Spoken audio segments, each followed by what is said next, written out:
Sir, आपकी बेटी जिंदा है। मुझे उसका कोई कपड़ा दें ताकि मेरा कुत्ता उसे सूंघ सके।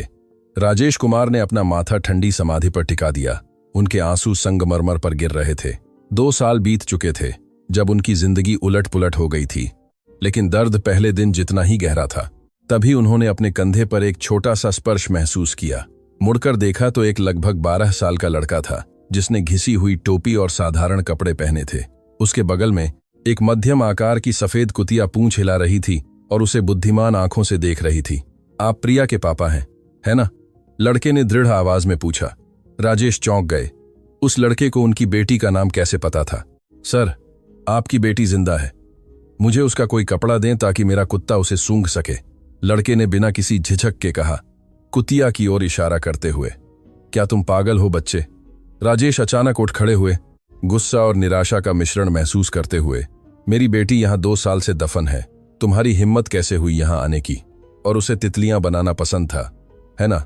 लड़के ने बीच में टोका। और उसके पास बंटी नाम की एक गुड़िया थी जिसे वह हर जगह ले जाती थी। राजेश सन्न रह गए। ये विवरण कहीं नहीं थे, न तो उस मामले को कवर करने वाले अखबारों में, न ही किसी आधिकारिक दस्तावेज में। तुम कौन हो? उन्होंने फुसफुसाया। मेरा नाम अर्जुन है, लेकिन आप मुझे अर्जुन बुला सकते हैं। यह रानी है, उन्होंने कुतिया को सहलाते हुए कहा। हम लोगों को ढूंढते हैं। लोगों को? राजेश ने दोहराया। अभी भी भ्रमित थे। जो लोग गायब हो गए हैं। रानी की सूंघने की शक्ति बहुत अच्छी है। उसे एक सज्जन ने प्रशिक्षित किया था जो पहले पुलिस में काम करते थे, दादाजी रामदीन। वह हमारे मोहल्ले में रहते हैं। राजेश ने लड़के को अविश्वास और एक ऐसी चीज के मिश्रण से देखा जो उन्होंने लंबे समय से महसूस नहीं की थी, आशा। लेकिन उन्होंने तुरंत उस भावना को दूर कर दिया। वह फिर से विश्वास करने का जोखिम नहीं उठा सकते थे। मेरी बेटी गायब नहीं हुई। वह एक दुर्घटना में चली गई। मैंने खुद देखा जब वे अस्पताल से शव लाए। क्या आपको यकीन है? अर्जुन ने अपनी बाहें मोड़ लीं। क्या आपने उसका चेहरा देखा था? मैं? राजेश हिचकिचाए। सच तो यह था कि वह देख नहीं पाए थे। ताबूत बंद था। उन्होंने कहा था कि ऐसा ही बेहतर होगा कि इससे उनके बेटी की आखिरी यादें सुरक्षित रहेंगी। देखिए, मुझे पता है कि विश्वास करना मुश्किल होगा, लेकिन रानी ने कल यहां सूंघा और इस समाधि के पास बहुत बेचैन हो गई। वह तभी ऐसी होती है जब उसे किसी ऐसे व्यक्ति की गंध आती है जो अभी भी सांस ले रहा है। प्यारे श्रोता, यदि आपको कहानी पसंद आ रही है तो कृपया लाइक करना और सबसे महत्वपूर्ण, चैनल को सब्सक्राइब करना न भूलें। यह हमें, जो अभी शुरुआत कर रहे हैं, बहुत मदद करता है। आगे बढ़ते हुए राजेश के पैर कांप रहे थे। यह सच नहीं हो सकता। 2 साल का शोक, अपराध बोध और एक जीवन जो केवल खाली दिनों का एक सिलसिला बन गया था। तुम्हें प्रिया के बारे में ये बातें कैसे पता हैं? उन्होंने अपनी आवाज को स्थिर रखने की कोशिश करते हुए पूछा। क्योंकि मैंने उसे देखा था सर। मेरा मतलब है, मुझे लगता है कि मैंने उसे देखा था। करीब 3 महीने पहले मैं रानी के साथ श्रीमती शर्मा की बिल्ली को ढूंढ रहा था, जो भाग गई थी। तभी हम आनंद विहार मोहल्ले में एक घर के पास से गुजरे। रानी गेट के सामने रुक गई और गुर्राने लगी। मैंने देखा और एक छोटी गोरी लड़की को आंगन में खेलते हुए देखा। एक गोरी लड़की। राजेश के दिल की धड़कन तेज हो गई। वह अकेली थी, एक छड़ी से जमीन पर चित्र बना रही थी। जब उसने मुझे देखा तो उसने हाथ हिलाकर मेरा अभिवादन किया। मैंने भी जवाब दिया, लेकिन तभी एक महिला घर से बाहर आई और उसे बहुत तेजी से अंदर ले गई। उस महिला ने मुझे डरी हुई नजर से देखा। क्या तुम्हें यकीन है कि वह वही थी? इसलिए मुझे आपका एक कपड़ा चाहिए सर। रानी हर व्यक्ति की गंध पहचान सकती है, चाहे कितना भी समय बीत जाए। अगर वह वाकई वही है तो रानी को पता चल जाएगा। राजेश ने अपने भूरे बालों पर हाथ फेरा। 42 साल की उम्र में वह प्रिया को खोने के बाद से एक दशक बूढ़े लग रहे थे, या जब उन्हें लगा था कि उन्होंने उसे खो दिया है। अगर यह सच भी है तो तुम बदले में क्या चाहते हो? कुछ नहीं सर। अर्जुन ने नीचे देखा। मैंने भी किसी को खोया है, अपनी बड़ी बहन निशा को। वह 4 साल पहले गायब हो गई थी, जब वह 15 साल की थी। उसे कभी नहीं पाया गया। मैंने वादा किया था कि मैं अन्य परिवारों को, उनके खोए हुए लोगों को खोजने में मदद करूंगा। लड़के की आवाज में ईमानदारी ने राजेश के दिल को गहराई तक छू लिया।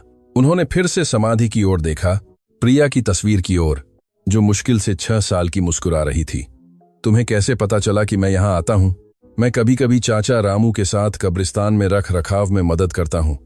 आप यहां हर रविवार को आते हैं जब से मैंने यहां काम करना शुरू किया है। मुझे आपसे बात करने की हिम्मत जुटाने में समय लगा। राजेश ने लड़के को और ध्यान से देखा। वैसे पतला था, उसके चेहरे पर कठिन जीवन के निशान थे, लेकिन उसकी आंखें एक दृढ़ संकल्प से चमक रही थीं, जिसे राजेश ने पहचाना। यह वही दृढ़ संकल्प था जो उनमें खुद था जब वह युवा थे और अपना व्यवसाय जमीन से खड़ा कर रहे थे। अगर मैं तुम्हारी कुतिया को उसका एक कपड़ा दूं तो उसके बाद क्या होगा? अगर रानी आपकी बेटी की गंध की पुष्टि करती है तो हम उस निशान का पीछा करेंगे जहां तक वह हमें ले जाती है। रानी पुरानी गंधों का पता लगा सकती है, लेकिन जितना ताजा होगा उतना अच्छा। और अगर वह नहीं है तो मैं आपको झूठी उम्मीद देने के लिए माफी मांगूंगा और चला जाऊंगा। राजेश ने आंखें बंद कर लीं और गहरी सांस ली। 2 साल अंधेरे में जी रहे थे, घटनाओं के एक ऐसे संस्करण को स्वीकार कर रहे थे जिसने उन्हें कभी पूरी तरह से नहीं मनाया था। शायद यह सच्चाई जानने का समय था, भले ही इससे और अधिक दर्द हो। तुम कहाँ रहते हो? घंटी पहाड़ी मोहल्ले में सर। मैं अपनी दादी शांति के साथ रहता हूँ, और वह आपके पुलिस वाले दोस्त दादाजी रामदीन नीचे वाली गली में रहते हैं। उन्होंने रानी को सूंघना सिखाया था। उन्होंने कहा था कि उसमें स्वाभाविक प्रतिभा है। राजेश ने एक ऐसा फैसला लिया जिसने सब कुछ बदल दिया। ठीक है, मैं उसका एक कपड़ा ढूंढूंगा, लेकिन अगर यह किसी तरह का धोखा है। यह धोखा नहीं है सर, मैं सिर्फ मदद करना चाहता हूं। 40 मिनट बाद राजेश अपनी काली लग्जरी सेडान को उस घर के सामने पार्क कर रहे थे जहां वह अलगाव के बाद अकेले रह रहे थे। वह घर जो प्रिया की यादों का मकबरा बन गया था। बेटी का कमरा ठीक वैसे ही था जैसा उसने उस अशुभ रविवार की सुबह छोड़ा था। खिलौने बिखरे हुए थे, दीवार पर चित्र चिपके हुए थे। बिस्तर अभी भी अस्त व्यस्त था, जैसे वह किसी भी क्षण सोने के लिए वापस आने वाली हो। राजेश ने अलमारी खोली और प्रिया की पसंदीदा नीली पोशाक निकाली जिस पर पीले फूल थे। वह इसे हफ्ते में कम से कम एक बार पहनने की जिद करती थी। उसमें अभी भी उसके पूछा कराने लगा बच्चों के साबुन की हल्की खुशबू थी। जब वह श्मशान घाट लौटे तो अर्जुन और रानी धैर्यपूर्वक एक पेड़ के नीचे उनका इंतजार कर रहे थे। लड़का उन्हें देखते ही उठ खड़ा हुआ। मैं ले आया, राजेश ने पोशाक देते हुए कहा। अर्जुन ने कपड़े सावधानी से लिए और रानी को सूंघने के लिए दिए।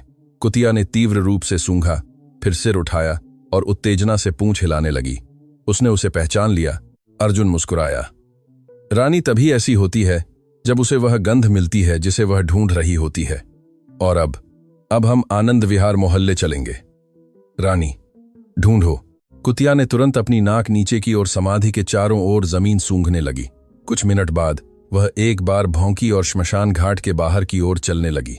राजेश के दिल की धड़कन तेज हो गई।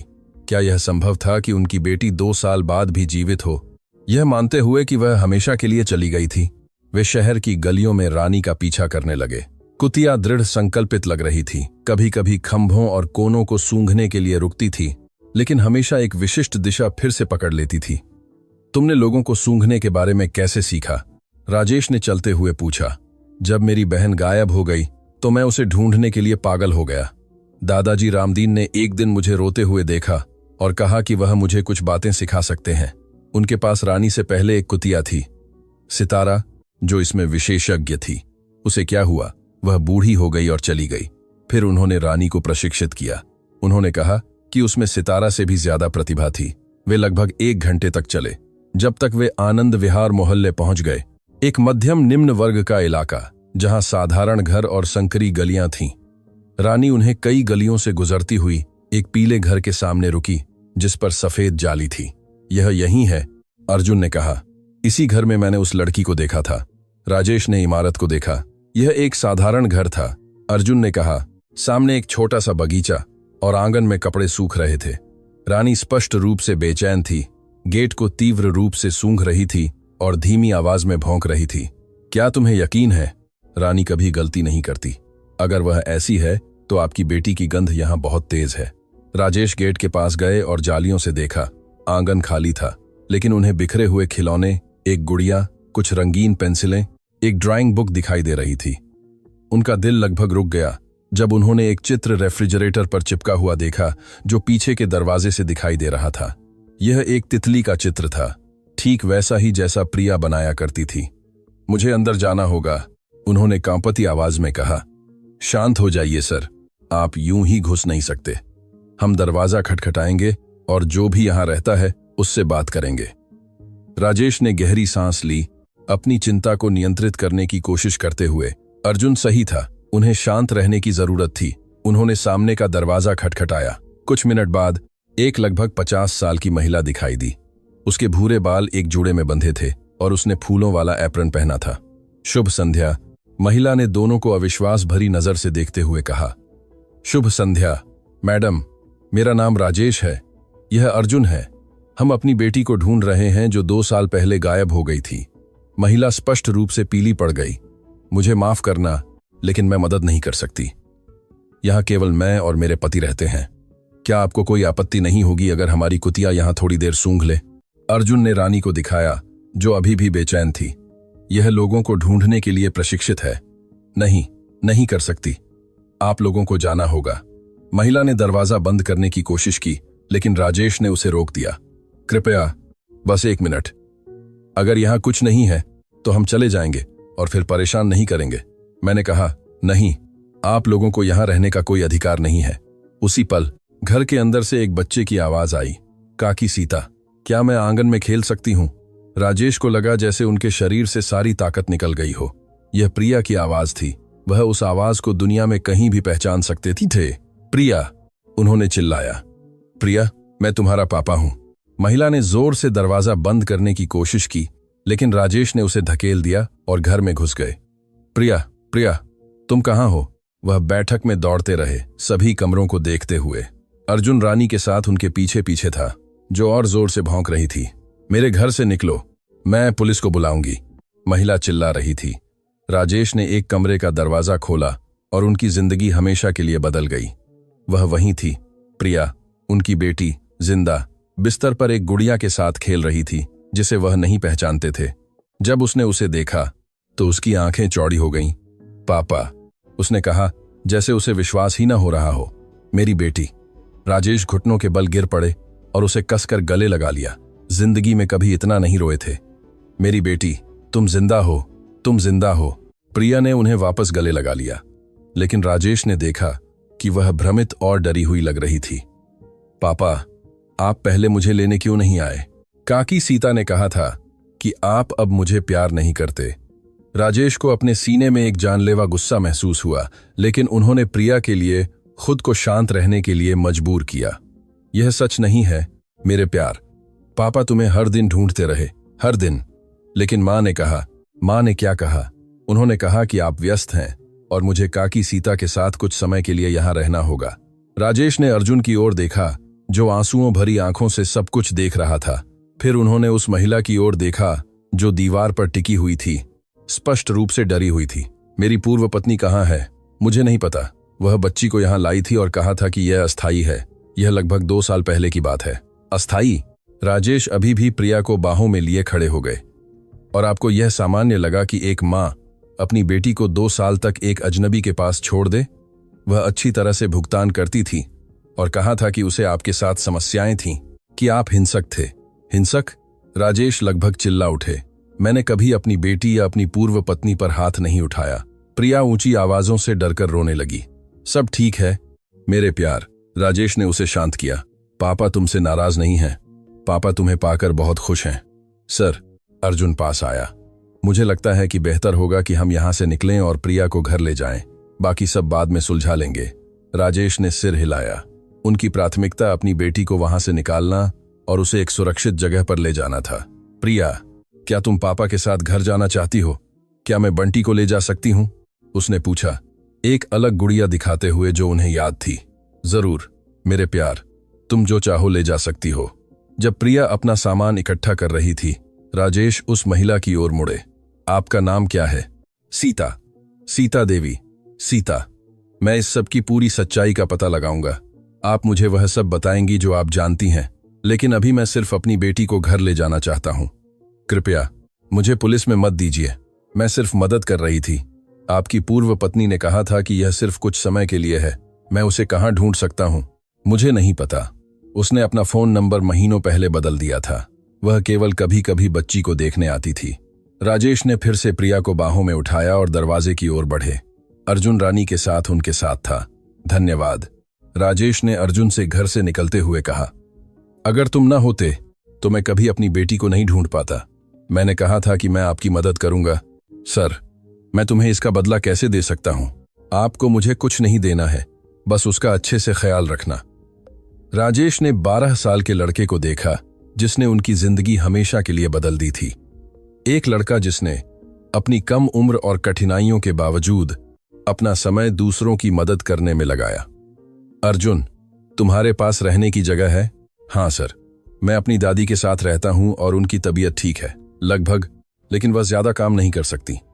राजेश के दिमाग में एक विचार आया, क्या होगा अगर तुम और तुम्हारी दादी मेरे और प्रिया के साथ रहने आ जाओ? मेरा घर बड़ा है, उसमें पर्याप्त जगह है और प्रिया को सब कुछ के बाद दोस्तों की जरूरत होगी।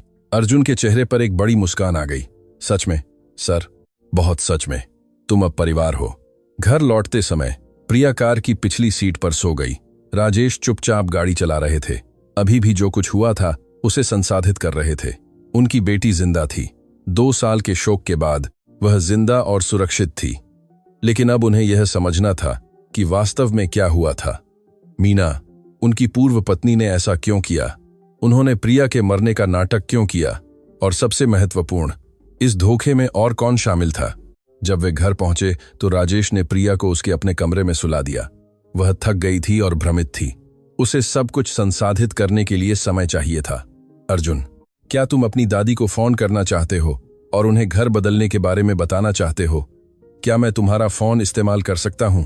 राजेश ने लड़के को फोन दिया और रसोई में कुछ खाना बनाने गए। उनका दिमाग 1000 मील प्रति घंटे की रफ्तार से दौड़ रहा था। उन्हें कुछ महत्वपूर्ण निर्णय लेने थे। सबसे पहले वह एक वकील से मिलेंगे। दूसरा, वह पूरी सच्चाई का पता लगाने के लिए एक निजी जासूस को किराए पर लेंगे। तीसरा, वह अपनी पूर्व पत्नी को ढूंढेंगे और उससे स्पष्टीकरण मांगेंगे। लेकिन सबसे पहले उन्हें प्रिया का ख्याल रखना था। उसे शायद जो कुछ उसने अनुभव किया था उसके बाद मनोवैज्ञानिक सहायता की जरूरत होगी। सर राजेश, अर्जुन रसोई में आया। मेरी दादी आपसे बात करना चाहती हैं। राजेश ने फोन लिया। नमस्ते, शुभ संध्या। मैं शांति हूं, अर्जुन की दादी। उसने मुझे बताया कि क्या हुआ। क्या आप अपने प्रस्ताव के बारे में निश्चित हैं सर? बिल्कुल दादी शांति, अर्जुन ने आज मेरी जान बचाई। यह कम से कम मैं कर सकता हूं, लेकिन हम साधारण लोग हैं सर। हम बाधा नहीं बनना चाहते। आप बिल्कुल बाधा नहीं बनेंगे। वास्तव में आप मेरी बहुत मदद करेंगे। मेरी बेटी को प्यार और ध्यान की जरूरत होगी और मुझे परिवार को बनाए रखने के लिए काम करने की जरूरत है। उस मामले में मैं स्वीकार करती हूं। हम कब जा सकते हैं? जब आप चाहें, कल सुबह भी अगर संभव हो। फोन रखने के बाद राजेश ने अर्जुन की ओर देखा। तुम्हारी दादी मान गई। धन्यवाद सर। राजेश, आप हमारी जिंदगी बदल रहे हैं। तुम लोग हो जिसने मेरी जिंदगी बदल दी। उस रात राजेश सो नहीं पाए। वह बिस्तर के पास सोफे पर बैठे रहे, प्रिया को सांस लेते हुए देखते रहे।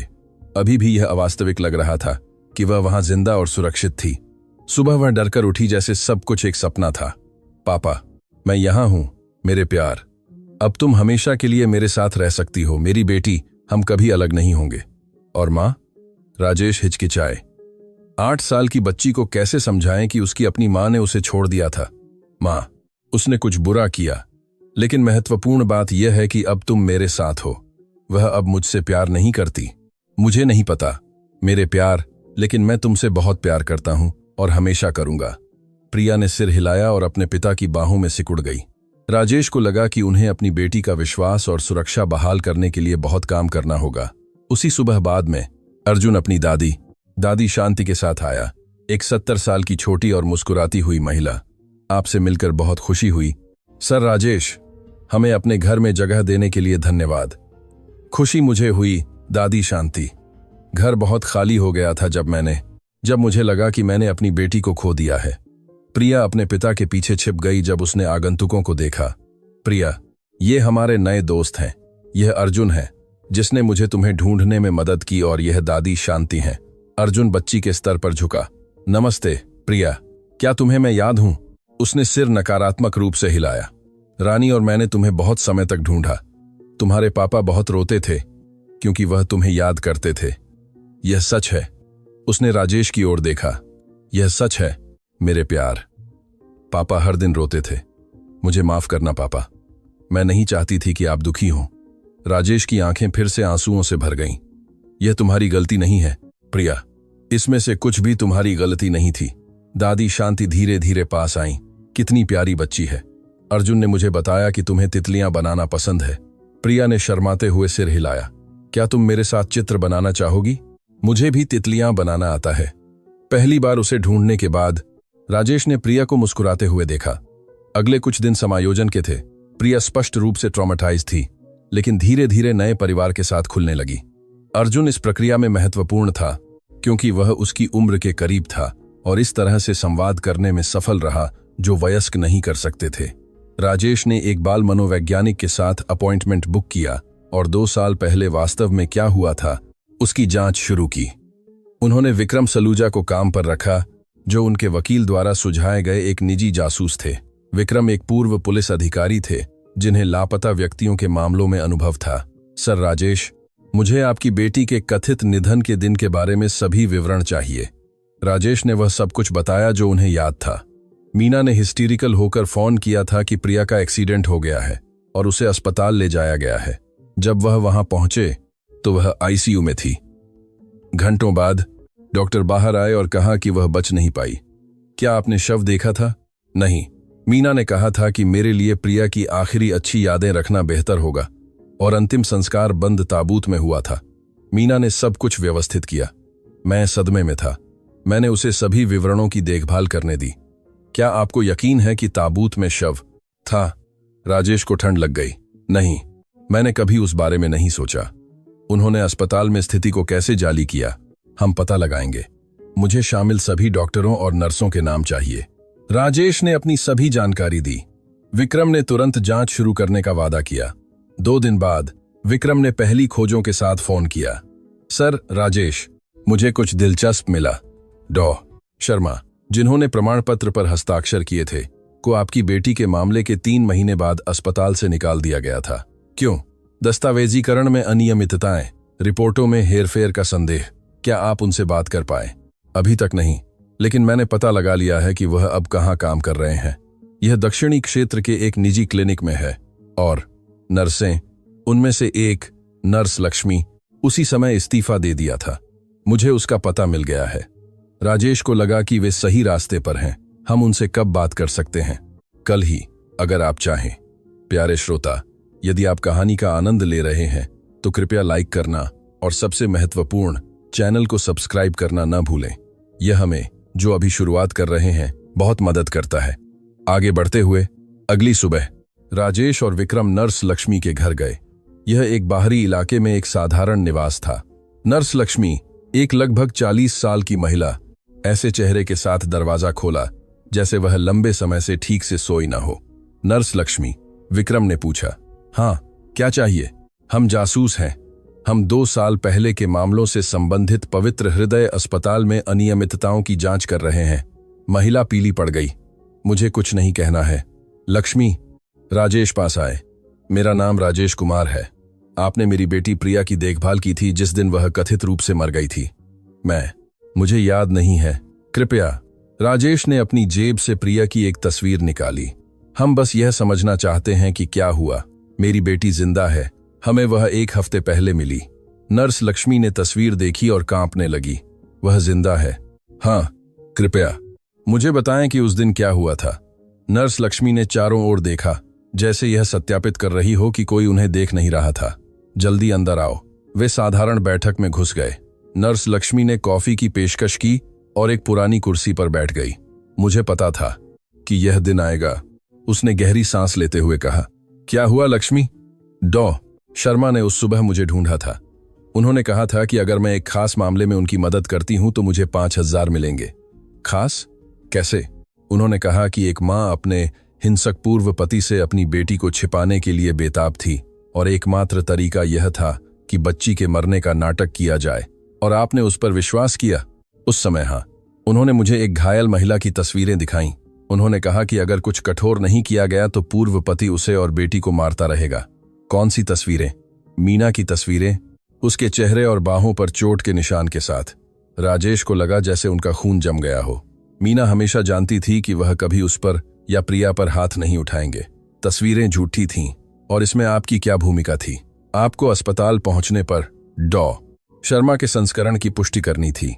यह कहना था कि बच्ची को गंभीर चोटें आई थीं और वह बच नहीं पाई, लेकिन कोई बच्ची नहीं थी। नहीं, मीना प्रिया को अस्पताल ले आई थी, लेकिन आप सामने के दरवाजे से अंदर आते ही वे पिछले दरवाजे से बाहर निकल गईं। और फिर डॉ शर्मा ने सभी दस्तावेज जाली कर दिए, प्रमाण पत्र, मेडिकल रिपोर्ट, सब कुछ। अंतिम संस्कार का ताबूत खाली था। राजेश को उल्टी करने का मन कर रहा था। 2 साल उनकी जिंदगी के एक ऐसे विस्तृत झूठ के कारण बर्बाद हो गए। आप मुझे अब यह क्यों बता रही हैं? क्योंकि मैं अब इस अपराधबोध के साथ नहीं जी सकती, और क्योंकि अगर बच्ची जिंदा है तो वह अपने असली पिता के साथ रहने लायक है। क्या आपको पता है कि मैं डॉ शर्मा को कहां ढूंढ सकता हूं? वह कन्वेंट कॉलोनी के एक क्लिनिक में काम करते हैं, पुनर्जन्म क्लिनिक में। विक्रम ने सभी जानकारी नोट कर ली। लक्ष्मी, क्या आप एक आधिकारिक बयान में इसे दोहराने की हिम्मत रखेंगी? अगर न्याय के लिए है। हाँ। वे नर्स लक्ष्मी के घर से बाहर निकले और सीधे पुनर्जन्म क्लिनिक की ओर बढ़े। राजेश डॉ शर्मा का संस्करण सुनने के लिए दृढ़ थे। क्लिनिक छोटा था, लेकिन अच्छी तरह से रखा गया था। रिसेप्शन पर उन्होंने डॉ शर्मा से बात करने के लिए कहा। वह परामर्श में है। क्या आपके पास अपॉइंटमेंट है? यह आपातकालीन है, विक्रम ने अपनी जासूस पहचान दिखाते हुए कहा। यह एक पुराने मामले के बारे में है। रिसेप्शनिस्ट घबरा गई और डॉक्टर को बुलाने गई। डॉ शर्मा कुछ मिनट बाद दिखाई दिए। वह लगभग 50 साल के एक व्यक्ति थे, भूरे बाल और चश्मा पहने हुए थे। मैं आपकी कैसे मदद कर सकता हूं? डॉ शर्मा, मुझे प्रिया कुमार के बारे में आपसे बात करनी है, राजेश ने कहा। डॉक्टर कुछ सेकंड के लिए जम गए, फिर खुद को संभाला। मुझे नहीं पता कि आप किस बारे में बात कर रहे हैं। वकील साहब, विक्रम पास आए। हमने नर्स लक्ष्मी से बात की है। हम पूरी योजना जानते हैं डॉक्टर। डॉ शर्मा ने चारों ओर देखा। उन्होंने देखा कि अन्य मरीज बातचीत सुन रहे थे। आइए मेरे कंसल्टिंग रूम में बात करते हैं। वे डॉक्टर के पीछे क्लिनिक के पीछे एक छोटे कमरे में गए। आप क्या चाहते हैं? सच्चाई, राजेश ने कहा। आपने मेरी पूर्व पत्नी की मदद क्यों की? मेरी बेटी के मरने का नाटक करने में। देखिए, मेरे पास कोई विकल्प नहीं था। उसने कहा था कि आप हिंसक थे, कि आप उसे और बच्ची को मारते थे। वह झूठ है। मुझे कैसे पता चलता? उसके पास सबूत थे, चोटों की तस्वीरें, झूठी तस्वीरें। मैंने कभी अपने परिवार पर हाथ नहीं उठाया। डॉ शर्मा ने सिर झुका लिया। उसने मुझे 20 की पेशकश की थी। मैं उस समय आर्थिक कठिनाइयों से गुजर रहा था और आपको यह सत्यापित करने का विचार नहीं आया कि कहानी सच थी। वह हताश लग रही थी और कहा था कि यह केवल अस्थायी है, कि कुछ महीनों में वह बच्ची को फिर से जिंदा कर देगी और दूसरे राज्य में चली जाएगी। लेकिन यह 2 साल पहले की बात है। मुझे पता है, ऐसा करने के बाद वह गायब हो गई। उसने अपना फोन नंबर बदल दिया। मैं उससे संपर्क नहीं कर सका। मैं उसे कहां ढूंढ सकता हूं? मुझे कोई अंदाजा नहीं है।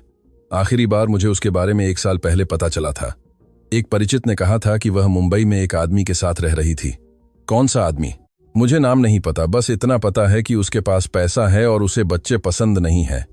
राजेश स्थिति को समझने लगे। मीना को किसी ऐसे व्यक्ति के साथ रिश्ता मिल गया था जो प्रिया को स्वीकार नहीं करता था। उस आदमी को खोने के बजाय उसने बेटी को छोड़ना पसंद किया। वकील साहब, क्या आपको पता है कि आपने क्या किया? आपने 2 साल तक मेरी जिंदगी बर्बाद कर दी। मुझे पता है और मुझे हर दिन इसका पछतावा होता है। अगर इससे कोई मदद मिलती है तो मैं एक पूर्ण स्वीकारोक्ति पर हस्ताक्षर कर सकता हूं। विक्रम ने एक कागज और कलम ली। आप लिखना शुरू कर सकते हैं। जब डॉ शर्मा स्वीकारोक्ति लिख रहे थे, राजेश ने अपने वकील को फोन किया और उन्हें जो कुछ भी पता चला था वह सब बताया। राजेश, इन स्वीकारोक्तियों के साथ तुम्हारे पास मीना और इस योजना में शामिल लोगों दोनों पर मुकदमा चलाने के लिए पर्याप्त सामग्री है। मैं अब मीना को ढूंढना चाहता हूं और उससे व्यक्तिगत रूप से इस सब का स्पष्टीकरण मांगना चाहता हूं। मैं उसे ढूंढने के लिए मुंबई में एक जासूस को किराए पर लूंगा। धन्यवाद, वकील कपूर। कोई भी अपडेट हो तो मुझे फोन कीजिएगा। राजेश ने फोन रखा और विक्रम की ओर मुड़े। क्या हमें पर्याप्त सामग्री मिली? पर्याप्त से अधिक। नर्स लक्ष्मी और डॉ शर्मा के बयानों से हम पूरे धोखे को साबित कर सकते हैं। और अब हम घर जाएंगे और प्रिया का ख्याल रखेंगे। बाकी सब धीरे धीरे सुलझ जाएगा। जब वे घर पहुंचे तो राजेश को एक ऐसा दृश्य मिला जिसने उनके दिल को गर्म कर दिया। प्रिया, अर्जुन और दादी शांति बैठक में एक साथ चित्र बना रहे थे। रानी प्रिया के पैरों में सो रही थी। पापा, प्रिया उन्हें गले लगाने दौड़ी।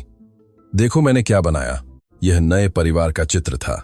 राजेश, प्रिया, अर्जुन, दादी शांति और रानी सब एक घर के सामने हाथ पकड़े हुए थे। बहुत सुंदर है मेरे प्यार। दादी शांति ने मुझे लोगों को बनाना सिखाया और अर्जुन ने मुझे बताया कि रानी ने मुझे कैसे ढूंढा और तुम्हें वह कहानी कैसी लगी। मुझे लगा कि रानी बहुत होशियार है, वह अब मेरी दोस्त है। राजेश ने अर्जुन और दादी शांति को कृतज्ञता से देखा। एक हफ्ते में वे वह परिवार बन गए थे जिसकी प्रिया को जरूरत थी। दादी शांति, आपका दिन कैसा रहा? बहुत अच्छा सर राजेश। प्रिया बहुत प्यारी बच्ची है। हमने बहुत बातें की। किस बारे में बातें की? काकी सीता के घर में जीवन के बारे में। ऐसा लगता है कि वह बुरी नहीं थी, बस स्थिति से डरी हुई थी। प्रिया ने मुझे बताया कि काकी सीता हमेशा कहती थी कि जल्द ही माँ उसे लेने आएगी, और तुम चाहती थी कि माँ आए? प्रिया ने नीचे देखा। मैं चाहती थी कि वह आए, लेकिन मैं इससे भी ज्यादा चाहती थी कि आप आएं। क्यों मेरे प्यार? क्योंकि मुझे हमेशा आपकी याद आती थी। पापा, भले ही माँ ने कहा कि आप अब मुझे प्यार नहीं करते, मैं जानती थी कि यह सच नहीं है। राजेश की आंखें फिर से आंसुओं से भर गईं। तुम्हें कैसे पता चला? क्योंकि जब मैं आंखें बंद करती थी तो मुझे आपकी इत्र की खुशबू और सोने से पहले आपके गाने की आवाज याद आती थी। उस रात जब सभी सो गए, राजेश छत पर बैठकर जो कुछ भी हुआ था उसके बारे में सोच रहे थे। एक हफ्ता पहले वह शोक से तबाह एक आदमी थे। अब उन्हें अपनी बेटी वापस मिल गई थी और एक नया परिवार जो उन्हें प्यार करता था। लेकिन अभी भी कुछ अनसुलझे मुद्दे थे। मीना को अपने कृत्यों का जवाब देना था, सीता को भी और इस योजना में शामिल सभी लोगों को भी। उनका फोन बजा। ये वकील कपूर थे। राजेश, हमने मीना का पता लगा लिया है। वह कहाँ है? मुंबई में। जैसा कि डॉक्टर ने कहा, वह विक्रम सिंह नाम के एक व्यवसायी के साथ रह रही है। हमें पता मिल गया है। मैं कल ही वहां जाऊंगा। राजेश, शायद इसे वकीलों के माध्यम से करना बेहतर होगा। व्यक्तिगत रूप से जाने से चीजें जटिल हो सकती हैं। नहीं, वकील कपूर, मैं उसके मुंह से सुनना चाहता हूं कि उसने ऐसा क्यों किया। मैं चाहता हूं कि वह मेरी आंखों में देखे और समझाए कि उसने हमारी बेटी को क्यों छोड़ दिया। उस मामले में मैं आपके साथ चलूंगा और हम मुंबई से एक वकील भी साथ लेंगे। ठीक है। राजेश ने फोन रखा और कमरे में गए। प्रिया गहरी नींद में सो रही थी। रानी को गले लगाए हुए जो बिस्तर पर चढ़ गई थी, उन्होंने धीरे से उसके माथे पर चूमा। पापा सब ठीक कर देंगे मेरे प्यार। अब कोई हमें फिर कभी अलग नहीं करेगा। अगली सुबह राजेश ने प्रिया को समझाया कि उन्हें एक दिन के लिए यात्रा करनी होगी, लेकिन वह जल्द ही वापस आ जाएंगे। क्या आप मां को ढूंढने जा रहे हैं? उसने पूछा। मैं उससे बात करने जा रहा हूं। क्यों? मैं चाहती हूं कि वह झूठ बोलने के लिए माफी मांगे। 8 साल की बच्ची की समझदारी ने राजेश को चौंका सा दिया, और अगर वह माफी नहीं मांगना चाहती है तो वह अब हमारे साथ नहीं रह सकती। दादी शांति कहती हैं कि परिवार वही होता है जो एक दूसरे की देखभाल करता है। राजेश मुस्कुराए। दादी शांति प्रिया को महत्वपूर्ण मूल्यों के बारे में सिखा रही थीं। दादी शांति सही कहती हैं मेरे प्यार। और तुम अर्जुन और वह मेरी देखभाल करते हैं जैसे मैं तुम लोगों की देखभाल करता हूं। और रानी भी। राजेश सुबह 10 बजे की उड़ान से मुंबई गए। उनके साथ वकील कपूर और वकील रेड्डी, मुंबई के वकील भी थे। मीना का पता मुंबई के एक पॉश इलाके में था, एक गेटेड समुदाय जहां बड़े घर और अच्छी तरह से रखे गए बगीचे थे। वे नंबर 412 के सामने रुके। एक 2 मंजिला सफेद घर जिसमें पोर्च में एक लग्जरी कार खड़ी थी। हम इसे कैसे संबोधित करेंगे? वकील रेड्डी ने पूछा। सीधे मुद्दे पर, राजेश ने कहा। मुझे जवाब चाहिए। उन्होंने घंटी बजाई। एक घरेलू नौकरानी ने दरवाजा खोला। शुभ संध्या, हम मीना देवी से बात करना चाहेंगे। मीना देवी बाहर गई हैं, रात तक वापस आएंगी। यह जरूरी है। क्या हम इंतजार कर सकते हैं? मुझे नहीं पता। बेहतर होगा कि आप पहले फोन करें। उसी समय अंदर से एक पुरुष की आवाज आई। रोसलबा, कौन है? एक लगभग 45 साल का आदमी दरवाजे पर आया। लंबा, अच्छी तरह से कटे हुए बाल, महंगे कपड़े। विक्रम सिंह? वकील कपूर ने पूछा। हाँ, क्या चाहिए? हम वकील हैं। हमें एक न्यायिक प्रक्रिया के बारे में मीना से बात करनी है। विक्रम स्पष्ट रूप से चिंतित हो गए। किस तरह की प्रक्रिया? एक नाबालिग को छोड़ने से संबंधित, वकील रेड्डी ने कहा। मुझे नहीं पता कि आप किस बारे में बात कर रहे हैं। हम जानते हैं कि मीना यहां रहती है। राजेश पास आए। मैं राजेश कुमार हूं, उसका पूर्व पति और प्रिया का पिता। विक्रम पीला पड़ गया। मीना ने मुझे बताया था कि बच्ची मर गई थी। राजेश ने उस पर दबाव डाला। एक दुर्घटना में मर गई थी। वह झूठ है। मेरी बेटी जिंदा है और उसकी मां ने उसे 2 साल पहले छोड़ दिया था। विक्रम ने घबराहट में अपने बालों पर हाथ फेरा। मीना अभी कहाँ है? वकील कपूर ने जोर दिया। शॉपिंग मॉल में। लेकिन देखिए, मुझे इस सब के बारे में कुछ नहीं पता था। उसने मुझे बताया था कि वह विधवा थी, कि उसने अपनी बेटी को एक दुर्घटना में खो दिया था। और आपको कभी शक नहीं हुआ जब वह बच्ची के बारे में बात करती थी तो रोती थी। वह ईमानदार लगती थी। विक्रम, वकील रेड्डी पास आए। क्या आपको पता है कि किसी अक्षम व्यक्ति को छोड़ने में भाग लेना एक अपराध है? मुझे नहीं पता था। मैं कसम खाता हूं कि मुझे नहीं पता था। उस मामले में राजेश ने अपनी जेब से प्रिया की एक तस्वीर निकाली। क्या आपको कोई आपत्ति नहीं होगी अगर मेरी बेटी अपनी मां के साथ यहां रहने आ जाए? विक्रम ने तस्वीर देखी और उनकी अभिव्यक्ति पूरी तरह से बदल गई। देखिए, मैं नहीं कर सकता। मेरा मतलब है, मेरे पास बच्चे की देखभाल करने की कोई व्यवस्था नहीं है। तो आप अपने घर में बच्चों को स्वीकार नहीं करते? ऐसा नहीं है। बात यह है कि हमारी जिंदगी यहां बहुत व्यस्त है। हम काम के लिए बहुत यात्रा करते हैं। यह बच्चे के लिए अच्छा नहीं होगा। राजेश सब कुछ समझ गए। विक्रम बच्चों को स्वीकार नहीं करता था और मीना ने अपनी बेटी के बजाय रिश्ते को चुना था। वह किस शॉपिंग मॉल में है? सेंट्रल मॉल में। लेकिन देखिए, जब वह आएगी तो मैं उसे सब कुछ बताऊंगा।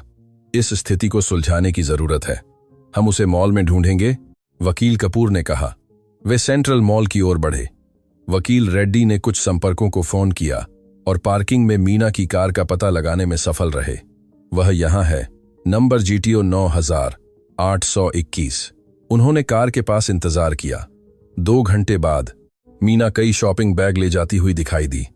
जब उसने उन्हें देखा तो उसने बैग जमीन पर गिरा दिए। राजेश, नमस्ते मीना। वह बदल गई थी। बाल सुनहरे रंगे हुए, महंगे कपड़े, गहने। वह पूरी तरह से एक नए व्यक्ति की तरह लग रही थी। तुम यहां क्या कर रहे हो? मैं स्पष्टीकरण लेने आया हूं। किसके स्पष्टीकरण? हमारी बेटी के, प्रिया के। क्या तुम्हें वह याद है? मीना ने वकीलों को देखा, फिर से राजेश को। मैं नहीं समझती। मैंने उसे ढूंढ लिया। मीना, मैंने अपनी बेटी को सीता के घर में जिंदा ढूंढ लिया। मीना कार पर टिक गई जैसे उसके पैर साथ छोड़ देंगे। यह कैसे संभव है? तुम्हें अच्छी तरह से पता है कैसे। तुमने मेरे साथ ऐसा क्यों किया? तुमने हमारी बेटी के साथ ऐसा क्यों किया? राजेश, मैं समझा सकती हूं, तो समझाओ। मीना ने चारों ओर देखा कि लोग बहस देखने के लिए रुकने लगे थे। यहां नहीं, आइए किसी और निजी जगह पर चलते हैं। वे फूड कोर्ट में एक और अलग कोने में गए। बोलो, राजेश ने कहा। राजेश, तुम नहीं समझते कि अलगाव के बाद मेरे लिए यह कितना मुश्किल था। मुश्किल कैसे? मैं अकेली थी, पैसे के बिना, प्रिया की देखभाल कर रही थी। तुम बमुश्किल उसे देखने आते थे। यह झूठ है। मैं उसे हर सप्ताहांत लेने आता था और नियमित रूप से गुजारा भत्ता देता था। लेकिन यह पर्याप्त नहीं था। मैं अपनी जिंदगी फिर से बनाना चाहती थी। किसी ऐसे व्यक्ति को ढूंढना चाहती थी जो मुझसे प्यार करे। और इसलिए तुमने हमारी बेटी को छोड़ दिया? यह छोड़ना नहीं था। उसने आवाज उठाई। मैंने उसे सीता के पास अस्थायी रूप से छोड़ा था। अस्थायी रूप से? 2 साल हो गए मीना। मैं उसे लेने वाली थी। कब? जब स्थिति ठीक हो जाएगी। कौन सी स्थिति? मीना ने नीचे देखा। विक्रम को बच्चे पसंद नहीं है। उसने कहा था कि अगर मेरे कोई बच्चे नहीं होंगे तो ही वह मेरे साथ रहेगा। तो तुमने हमारी बेटी के बजाय उसे चुना? यह आसान विकल्प नहीं था। जरूर था। राजेश ने मेज पर मुक्का मारा। तुमने अपनी ही बेटी के बजाय पैसे और आराम चुना। तुम नहीं समझते। मैं हताश थी। मुझे अब काम नहीं मिल रहा था। मुझे लगभग बेदखल कर दिया गया था। विक्रम ने मुझे एक नई जिंदगी की पेशकश की और प्रिया की स्थिति को जाली करना उस नई जिंदगी का हिस्सा था। यह एकमात्र तरीका था जो मुझे मिला। अगर मैं बस उसके साथ गायब हो जाती तो तुम मेरे पीछे पड़ते। मुझे कुछ निश्चित चाहिए था। राजेश को यह सुनकर मतली आ गई। क्या तुम्हें पता है कि तुमने मेरे साथ क्या किया? मैंने 2 साल अपनी बेटी को खोने के बारे में सोचते हुए बिताए। मुझे माफ करना राजेश, लेकिन उस समय यह सबसे अच्छा समाधान लग रहा था। किसके लिए सबसे अच्छा समाधान? तुम्हारे लिए। और प्रिया, क्या तुमने कभी उसके बारे में सोचा? हाँ, इसलिए मैंने उसे सीता के पास छोड़ा। मुझे पता था कि उसकी अच्छी देखभाल की जाएगी। अच्छी देखभाल? राजेश उठ खड़े हुए। वह हर दिन मेरे लिए रोती थी। वह पूछती थी कि उसके पापा उसे लेने क्यों नहीं आते। तुमने हमारी बेटी का बचपन तबाह कर दिया। मीना रोने लगी। मैं सब कुछ ठीक करने वाली थी राजेश, मैं कसम खाती हूं। कैसे? मैं यह बताने वाली थी कि उसे जिंदा पाया गया है, कि उसने दुर्घटना में अपनी याददाश्त खो दी है, ऐसा कुछ। और तुम्हें लगा कि यह काम करेगा। मुझे नहीं पता। मैं भ्रमित थी। हर बीतते दिन के साथ पीछे हटना और मुश्किल होता जा रहा था। वकील कपूर ने बात संभाली। मीना, क्या आपको पता है कि आपने कई अपराध किए हैं? दस्तावेजों की जालसाजी, अक्षम को छोड़ना, धोखाधड़ी। मैं नहीं चाहती थी कि ऐसा हो, लेकिन ऐसा ही हुआ, वकील रेड्डी ने कहा। और अब तुम्हें इसका जवाब देना होगा। आप मुझसे क्या चाहते हैं? राजेश ने गहरी सांस ली। मैं चाहता हूं कि तुम मेरे साथ अपनी बेटी से मिलने आओ। मैं चाहता हूं कि तुम उसकी आंखों में देखो और उससे माफी मांगो, और उसके बाद मैं चाहता हूं कि तुम हिरासत से स्थायी रूप से इस्तीफा दे दो। यह कैसे? तुम उसकी मां होने के लायक नहीं हो। तुम सभी मातृ अधिकारों को त्यागने वाले एक दस्तावेज पर हस्ताक्षर करोगी। राजेश, वह मेरी बेटी भी है। वह तुम्हारी बेटी थी। तुमने उसे तब त्याग दिया जब तुमने उसे छोड़ दिया। मैं ऐसा नहीं कर सकती। हाँ, तुम कर सकती हो और तुम करोगी, क्योंकि अगर तुम ऐसा नहीं करती हो तो मैं तुम पर तुम्हारे सभी अपराधों के लिए मुकदमा करूंगा। तुम सालों जेल में बिताओगी। मीना ने वकीलों की ओर देखा, कुछ समर्थन की तलाश में। मीना, वकील रेड्डी ने कहा, राजेश उदार भी है। उसके पास जो सबूत हैं उससे तुम्हें निश्चित रूप से दोषी ठहराया जाएगा। लेकिन अगर मैं इस दस्तावेज पर हस्ताक्षर करती हूं तो कम से कम मैं प्रक्रियाओं से बच जाऊंगी, आपराधिक प्रक्रियाओं से।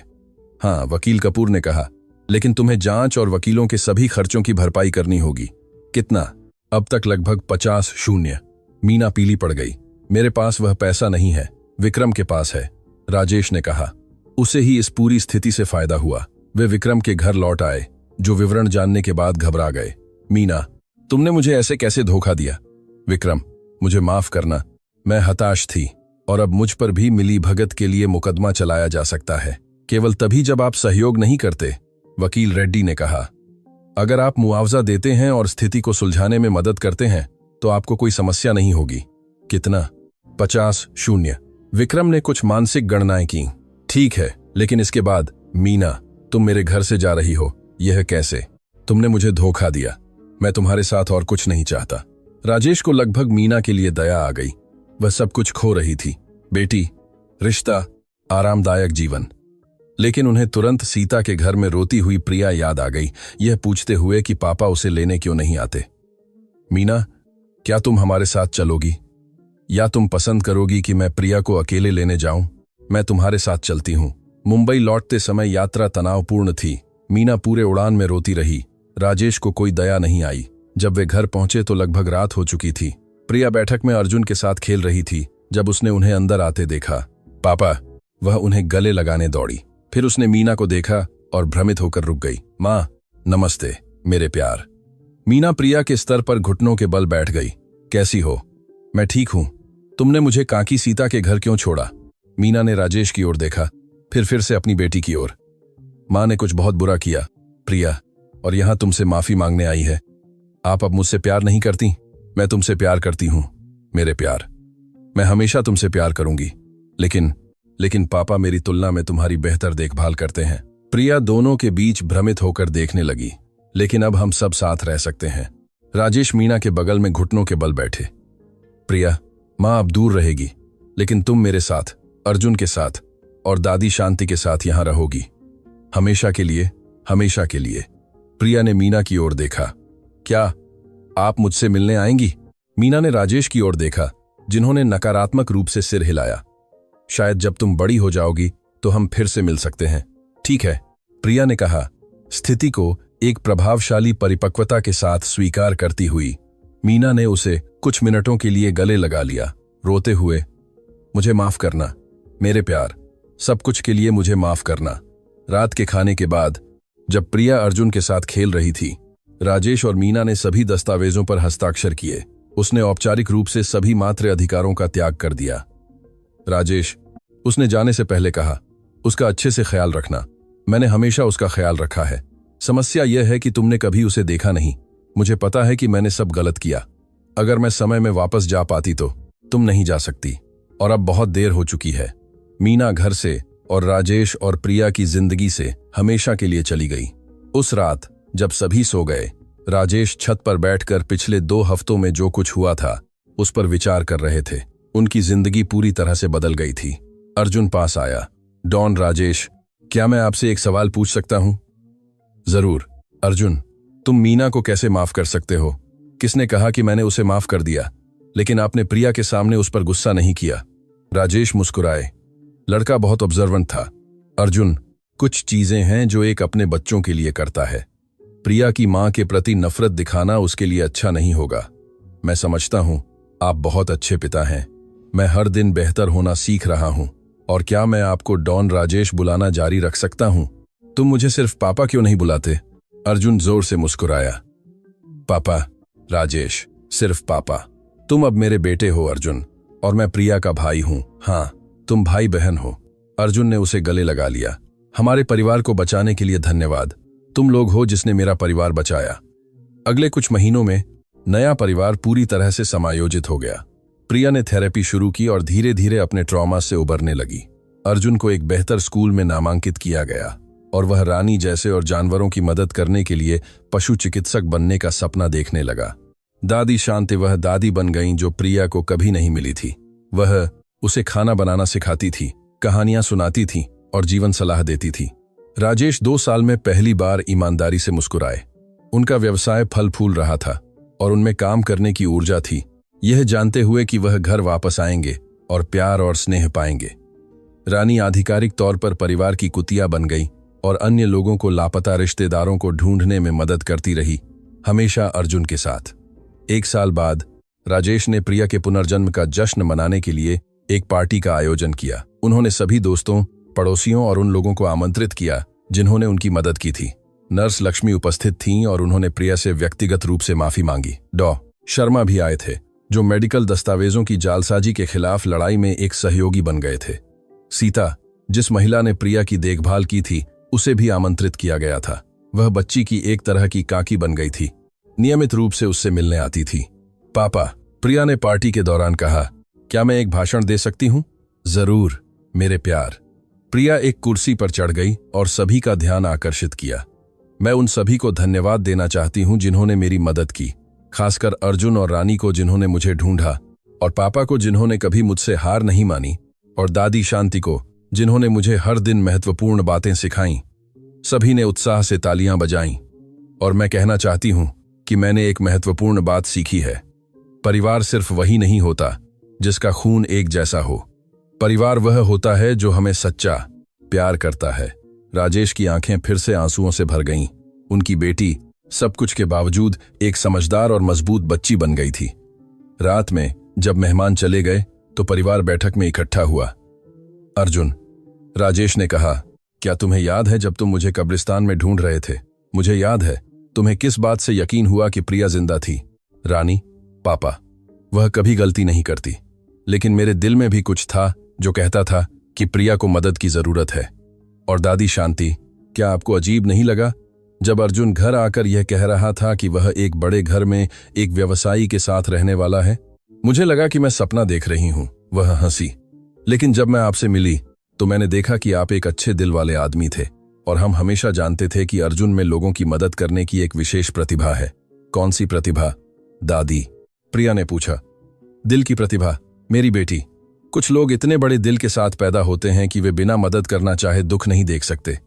मैं भी वह प्रतिभा चाहती हूं, प्रिया ने कहा। तुम्हारे पास पहले से ही है मेरे प्यार, राजेश ने कहा। तुमने मां को सब कुछ के बाद भी माफ कर दिया जो उसने किया। यह एक बड़ा दिल होना है। और क्या मैं अर्जुन और रानी की मदद कर सकती हूं और लोगों को ढूंढने में? जब तुम थोड़ी बड़ी हो जाओगी। हाँ, कितना अच्छा, हम नायकों का परिवार बनेंगे। सभी प्रिया की मासूमियत पर हंस पड़े। 2 साल बाद अर्जुन 15 साल का हो गया और उसे उपहार में एक मोटरसाइकिल मिली ताकि वह खोजों में मदद कर सके। प्रिया अब 10 साल की, कुछ सरल जांचों में पहले से ही साथ देती थी। राजेश ने उन परिवारों की मदद करने के लिए एक फाउंडेशन स्थापित किया जो उनके जैसी ही स्थिति से गुजर रहे थे। प्रिया फाउंडेशन ने पहले ही दर्जनों परिवारों को फिर से मिला दिया था। रानी क्षेत्र में प्रसिद्ध हो गई और अपने काम के लिए कई सम्मान प्राप्त किए। अर्जुन पुलिस में लापता व्यक्तियों के मामलों में एक तरह का बाल सलाहकार बन गया। दादी शांति 73 साल की उम्र में पहले से कहीं अधिक सक्रिय थीं, फाउंडेशन के काम का समन्वय कर रही थीं और वहां आने वाले सभी बच्चों की देखभाल कर रही थीं। एक सुबह राजेश को एक फोन आया जिसने उनकी जिंदगी फिर से बदल दी। नमस्ते सर। राजेश, सर, इंस्पेक्टर फूतू बोल रही हूं। मेरे पास एक मामला है जो मुझे लगता है कि आपको दिलचस्पी हो सकती है। बताइए। एक 12 साल का लड़का जोर दे रहा है कि उसकी 15 साल की बहन जिंदा है जबकि उसे 1 साल पहले लापता घोषित कर दिया गया था। उसकी कहानी अर्जुन की कहानी से बहुत मिलती जुलती है। राजेश मुस्कुराए। लड़के का नाम क्या है? रोहन। रोहन शर्मा। उसे यहां घर लाओ, हम उससे बात करेंगे। क्या आपको यकीन है? बिल्कुल। हमारे परिवार में हमेशा एक और बच्चे के लिए जगह होती है। जब रोहन राजेश के घर आया तो अर्जुन तुरंत लड़के की कहानी से जुड़ गया। रोहन, तुम्हारी बहन का नाम क्या है? पूजा। वह स्कूल से लौटते समय गायब हो गई थी और तुम्हें यकीन है कि वह जिंदा है? हाँ, मैंने उसे पिछले हफ्ते बाजार में देखा था, लेकिन जब मैंने पास जाने की कोशिश की तो एक आदमी उसे ले गया। प्रिया रोहन के पास आई। चिंता मत करो, अर्जुन और रानी तुम्हारी बहन को ढूंढ लेंगे। वे दुनिया में सबसे अच्छे हैं। राजेश ने अपने नए परिवार की ओर देखा और उनका दिल कृतज्ञता से भर गया। अर्जुन एक जिम्मेदार और दृढ़ युवा बन गया था। प्रिया मजबूत और उदार बढ़ रही थी। दादी शांति वह दादी थीं, जिसके सभी बच्चे हकदार थे। और रानी अपनी अविश्वसनीय सूंघने की शक्ति और सोने के दिल से परिवारों को बचाती रही। रोहन, राजेश ने कहा, क्या होगा अगर तुम अपनी बहन को ढूंढने तक हमारे साथ यहां रहो? सच में? बहुत सच में। यह घर हमेशा उन लोगों के लिए खुला रहा है जिन्हें इसकी जरूरत है। और अगर हमें मेरी बहन नहीं मिलती है, हम उसे ढूंढ लेंगे, अर्जुन ने विश्वास से कहा। और भले ही देर हो जाए, तुम्हें यहां एक परिवार मिलेगा। लेकिन मुझे एक नया परिवार नहीं चाहिए, मुझे अपनी बहन चाहिए। और तुम्हें अपनी बहन मिलेगी, प्रिया ने कहा। लेकिन तुम्हें हमारा परिवार भी मिलेगा। एक व्यक्ति के कई परिवार हो सकते हैं। रोहन पहली बार मुस्कुराया जब से वह वहां आया था। उस रात के खाने के दौरान राजेश ने एक टोस्ट किया, हमारे परिवार के लिए जो बढ़ता रहता है और उन सभी परिवारों के लिए जिन्हें हम अभी भी फिर से मिलाएंगे। परिवार के लिए। सभी एक साथ चिल्लाए। रानी ने अनुमोदन में भौंका, जैसे वह पूरी तरह से समझ गई हो कि क्या हो रहा था। प्यारे श्रोता, यदि आप कहानी पसंद कर रहे हैं तो कृपया लाइक करना और सबसे महत्वपूर्ण, चैनल को सब्सक्राइब करना ना भूलें। यह हमें, जो अभी शुरुआत कर रहे हैं, बहुत मदद करता है। आगे बढ़ते हुए 3 हफ्ते बाद रानी ने पूजा को शहर के बाहरी इलाके में एक परित्यक्त घर में पाया। उसे एक जोड़े ने बंधक बना रखा था, जो उसे भोजन के बदले घरेलू नौकरानी के रूप में काम करवा रहा था। रोहन और पूजा का पुनर्मिलन भावनात्मक था। भाई बहन घंटों तक एक साथ रोते रहे, जबकि पूरा परिवार उन्हें शांत कर रहा था। राजेश, पूजा ने शांत होने पर कहा, रोहन ने मुझे बताया कि आप लोगों ने खोज के दौरान उसकी देखभाल की। ऐसा ही है, और हम आप दोनों की देखभाल करना जारी रखेंगे अगर आप चाहें। यह कैसे? क्या तुम्हारे पास रहने की जगह है? हम अपनी काकी के साथ रहते थे, लेकिन वह बहुत शराब पीती थी और हमें मारती थी, इसलिए मैं घर से भाग गई और रोहन मेरे पीछे भाग गया, लेकिन हम खो गए। राजेश ने दादी शांति की ओर देखा, जिन्होंने सिर हिलाया। क्या होगा अगर तुम कम से कम तब तक हमारे साथ यहां रहो जब तक तुम व्यवस्थित नहीं हो जाते? लेकिन हम बहुत सारे हैं, हम कभी परेशान नहीं करेंगे, प्रिया ने कहा। जितने ज्यादा लोग परिवार में होंगे उतना ही अच्छा होगा। तुम सही कहती हो, अर्जुन ने कहा। मैं यहां अकेला आया था और अब मेरे पास पापा, बहन, दादी और यहां तक कि एक कुत्ता भी है। पूजा और रोहन रहने के लिए सहमत हो गए। अगले कुछ महीनों में राजेश का घर औपचारिक रूप से जोखिम में पड़े बच्चों के लिए एक अस्थायी घर बन गया। उन्होंने स्थिति को कानूनी कर दिया और घर के एक हिस्से को एक तरह के आश्रय में बदल दिया। दादी शांति अब घर की दादी के आधिकारिक शीर्षक के साथ सभी बच्चों की दिनचर्या का समन्वय करती थीं। अर्जुन और प्रिया छोटे बच्चों को स्कूल के काम में मदद करते थे। रानी लोगों को ढूंढती रही। राजेश ने कभी कल्पना नहीं की थी कि उनकी जिंदगी यह मोड़ लेगी। एक सफल लेकिन अकेले व्यवसायी से वह एक बड़े और खुशहाल परिवार के पिता बन गए थे। एक दोपहर जब वह सभी बच्चों को आंगन में खेलते हुए देख रहे थे तो उन्हें एक अप्रत्याशित मुलाकात मिली। सर राजेश, एक परिचित आवाज ने उन्हें बुलाया। उन्होंने मुड़कर देखा और दरवाजे पर लगभग 20 साल की एक युवा महिला को देखा। हाँ, मेरा नाम निशा है, निशा देवी।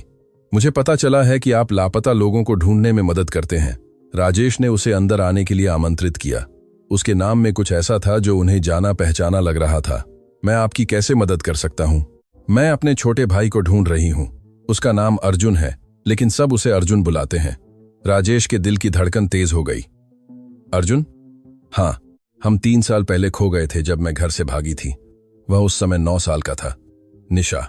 अर्जुन बैठक के दरवाजे पर बातचीत सुनकर दिखाई दिया। निशा। भाई बहन एक दूसरे की ओर दौड़े और रोते हुए गले लग गए। अर्जुन, मेरे भाई, मैंने तुम्हें हर जगह ढूंढा। निशा, मुझे पता था कि तुम जिंदा हो। मुझे पता था। राजेश ने भावनात्मक रूप से दृश्य देखा। चक्र पूरा हो रहा था। तुम इतने समय से कहां थी? अर्जुन ने अपनी बहन से पूछा। मुझे अंदर शहर में एक नौकरी मिल गई। मैं 2 साल तक वहां रही। मुंबई वापस आने और तुम्हें ढूंढने के लिए पैसे बचा रही थी। और तुम घर से क्यों भागी थी? हमारी मां का बॉयफ्रेंड, वह मुझे मारता था। मैंने खुद को बचाने के लिए भाग लिया, लेकिन मैं तुम्हें कभी छोड़ना नहीं चाहती थी। ठीक है निशा, हम अब साथ हैं। निशा ने चारों ओर देखा और सभी बच्चों को देखते हुए देखा। अर्जुन, यह कौन सी जगह है? यह हमारा घर है। पापा राजेश हमारी देखभाल करते हैं। पापा राजेश? अर्जुन ने राजेश को प्यार से देखा। उन्होंने मुझे गोद लिया था जब मैं अकेला था।